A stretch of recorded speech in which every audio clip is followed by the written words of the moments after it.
Fantastic. Absolutely fantastic. What a result. Oh, so relieved. More than anything, I'm relieved. We needed that so badly. We've beaten Chelsea 2-0 at home. Reminiscent of when we beat them at home recently 3-0. Well, I say recently. It feels not so long ago, even though it was. We played really well today, but there is something that has completely ruined my mood. And although I'm absolutely over the moon with the result, the fact we've won the game, but Hector Bellerin doesn't look good. His first start in ages, he looked so good today. Really, really good. And it looks as if there's a very slight possibility, well, to be fair, having seen the replay, you can actually see something going in his knee. It looks to be an ACL. And if it is an ACL injury, as I'm sure a lot of you guys will know, that is minimum 6, normally around 9 months out. So that could be the end of Bellerin's season. And potentially we won't get him back until September, October, November. It really depends on how, the recovery goes throughout the first few months, whether the surgery is successful, all of these things, the rehab. Luckily at Arsenal, we're pretty good with injuries. We've had quite a few over the years, and I'm sure he'll be back stronger than ever. But that's the thing that really concerns me. Players that come back from ACL injuries, it's like they're somewhat of a different player. I think it's always in the back of their minds. They know that something so serious can happen just like that, and it literally sounds like that when it happens. It pops. Oh, it's disgusting. But I think it plays on players' minds, knowing that they could just be running to make a challenge or just jogging back to their normal position, and suddenly they're out for 9 months. So there's the mental aspect of it. But actually, I mostly worry about speedy players like Bellerin, who they rely on their pace. Okay, let's not lie. Bellerin is a fantastic player, especially going forward. But defensively, I find that it's his pace that gets him out of trouble. He does often leave gaps. He's not the best defensively. He's definitely gotten better. But we saw it with Theo Walcott. We've seen it many times over the years with many players that are known for their speed, that when they come back from an ACL, they do lose that sharpness, that extra bit of speed that they had. Hopefully not, because Bellerin, he's so good for us when he plays well. And do you know what? This just makes me think this whole saga of the transfer window and Arsenal not being able to buy anyone permanently, that it's going to be a loan deal if we do bring someone in. This is an absolute no-brainer to me. We have to invest in a right-back. There's nothing you can say to me that will change my mind. Okay, even if it's a loan deal for a player that's going to cost us a lot of wages for the next 6 months, 18 months, whatever the loan deal will be, get it done. Lichtsteiner is not good enough. He will never be good enough anymore. He's well past it. I would rather play Lichtsteiner as a right centre-back in a 3 at the back formation than at right-back. He gets exposed so easily. And with Bellerin, obviously we will have to wait and find out how bad the injury is. But from what I could see and what everyone is talking about, it does look to be an ACL, which means that's the season done, and potentially a few months into next season as well. We need a right-back. We need a centre-back. We need a winger. But if we can only do loan deals, I don't know who we're going to get. So that's something to watch out for.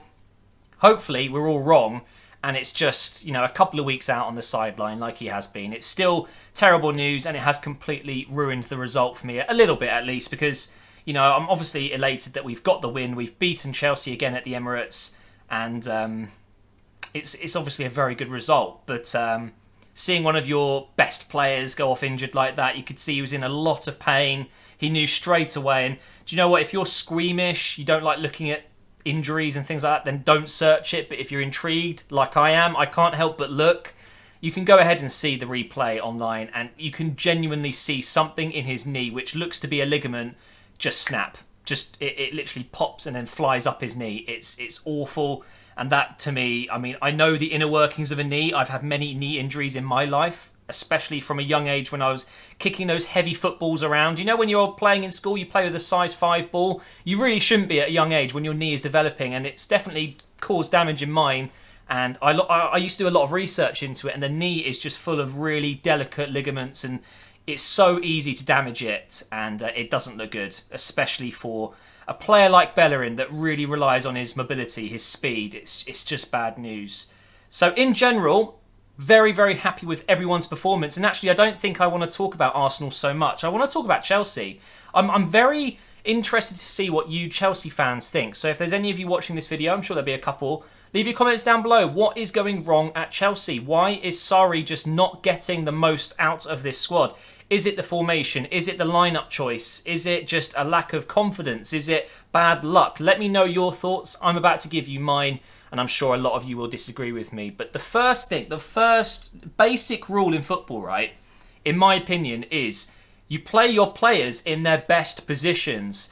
They have Kante. Now, I've talked about this on Twitter, and I got quite a lot of abuse for it from the Chelsea fans, but I'm utterly convinced of it. It's stupidity that you've got arguably the best defensive midfielder in the world. Okay, Kante won the league for Leicester, single-handedly changed that team, and had a massive impact at Chelsea. They won the league, arguably because of Kante as well in midfield. Just he's the best DM in the world for me.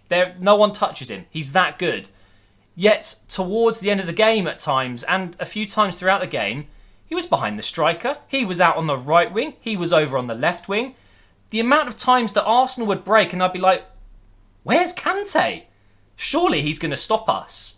And he's up the pitch. They've got Jorginho, Kovacic, Barkley towards the end doing the defensive work, and Kante's up the field. If I was a Chelsea fan, I would be absolutely livid with this. They're playing a 4-3-3, which I know Sarri, however you want to say his name, he's been very successful with in his managerial career. 4-3-3 seems to really suit Chelsea, right? No, I don't think it does, especially not the way he's doing it. He's got Jorginho sitting at the middle of the three centre mids, a bit more of a defensive midfielder. And of course, he's orchestrating the midfield. He's controlling the game. He's very good at it. But why not put him with Kante? Maybe do a 4-4-2 like Leicester did when they won the league. Or maybe a 4-2-3-1 and have Jorginho and Kante together.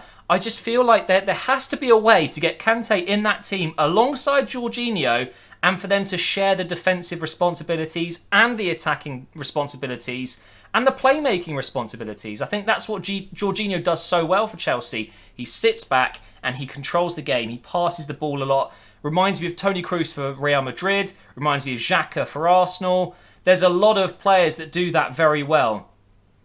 Kante is, I think, the best. Not as a playmaking CDM, but as a CDM, a defensive player. A box-to-box midfielder is slightly different. They do tend to get forward on attack. Kante can do that, but it just seems suicidal to me. It's like playing Messi at centre-back. I know it's not quite as bad, but you get what I mean. You've got the best player in his position in the world, and you're not playing him there. It doesn't make sense to me. I almost feel like Chelsea could really get away with doing a 4-4-2. It's an archaic formation that we don't see these days. When Leicester used it to win the league, everyone was blown away at how a 4-4-2 could be so dominant. It clearly still works. That's why it's been a staple in football for a long, long, long time. Since the start of football, pretty much 4-4-2 was the formation. So when Ranieri brought that to Leicester, they were very successful with it and they had the right players for it. Surely Chelsea have the right players for it. Maybe not. Maybe I'm wrong. I feel like they could probably pull it off if anyone could. But maybe a 4-2-3-1. I don't see the 4-3-3, especially with Hazard as the centre forward. It doesn't seem to work for me. Again, you've got Hazard, the best winger in the league, arguably, along with Salah maybe. Put him out on the left. It's where he's been so successful his entire career. You've got one of the best strikers, one of the best looking strikers, Giroud. Totally would go gay for him. He's a beautiful man, okay? Not afraid to admit it. I love Giroud. He was a great goal scorer for Arsenal, and I feel like he's just wasted at Chelsea, man. It's crazy to me that they've got Morata, they've got Giroud, and they obviously don't play with a striker. Morata, I get it. He's not been good. He really hasn't. But Giroud he's got a brilliant record in this league. Play him up front, man. Willian on the right, Pedro on the right, whatever you want to do. Put Hazard on the left. Two defensive midfielders, one box-to-box, one that sits, and one cam. Get someone behind the striker. There's a lot of players that could do that job. So I don't know, Chelsea fans, I kind of feel for you guys. I'm sure there's a lot of frustration towards the lineup choices, the fact that they haven't got a striker in the team. Hazard can do the role. That's why I don't think it's that bad. I think he can play as almost like a false 9, but it's not working right now. And tonight, I don't think they got a shot on target, did they? Which is pretty terrible. They had a lot of shots, but none of them on target. They need a striker. Looks like they're linked with Higuain. I think that would be a decent signing, but I don't know how it's going to really change their team that much. But then again, Higuain, his record is insane, really, when you look at the numbers. He doesn't wow you when you watch him. You know, he's not one of those flair-type players that's going to grab the ball and take on 10 men. It doesn't quite work like that for him, but he's a finisher. He really is. He's going to get Chelsea goals. There's no doubt about it. So maybe that's the key, but I don't know. Chelsea just don't look the same at the moment as they did at the start of the season. But back to Arsenal, really pleased with everyone's performance. I thought Guendouzi was excellent tonight, which was good to see. I think he's had a few iffy games. I thought Xhaka was controlling the game really well. Lacazette, sad to see him go off as a sub, but he did really well today. Aubameyang worked really hard defensively as well in the first half, getting back, making tackles. Defensively, though, it was all about Koscielny and Sokratis today. They were on another level. Koscielny, I mean, we were seeing shades of his past. We really were. He was at his best today. Obviously scored a goal with his shoulder, which was meant. It was on purpose, okay? Don't tell me otherwise. Sokratis with the ball in, combining two strikers. Why not? Let's put Sokratis and Koscielny up top. But they were class today. Leno didn't have much to do, but he looked solid. And, you know, Kolasinac did his thing. A few mistakes here and there. But overall, just super pleased with the performance. And we'll take it, eh? 2-0 against Chelsea. We'll go into our next game full of confidence. Hopefully, it's the start of a nice run of form without losing any games for a while. That would be quite nice. We did 22. Let's try and do 23. I doubt it at this time of the season. But that's going to be my match review of today, guys. I hope you've enjoyed it. If you have, please do hit that like button. Make sure you subscribe. Check out my merch down below as well. It's just in the boxes below the video if you want to check it out. There's a link in the description as well. And I will see you guys very soon.